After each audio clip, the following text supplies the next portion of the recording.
শুভ দুপুর। কি রান্না করব ভাবতেছিলাম, কি করব ভাল লাগছিল না। জ্বর এসেছে, গলা ব্যথা, শরীর ব্যথা, অনেক ব্যথা, খারাপ লাগছিল, ভাল লাগছে না, রান্না করতে ইচ্ছে করছিল না। কি করব মাছ মাংস খেতে ইচ্ছে করছে না।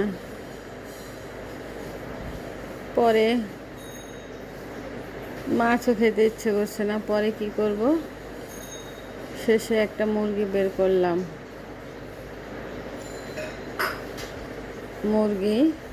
দেশি মুরগি বের করে ভিজিয়ে রেখেছি।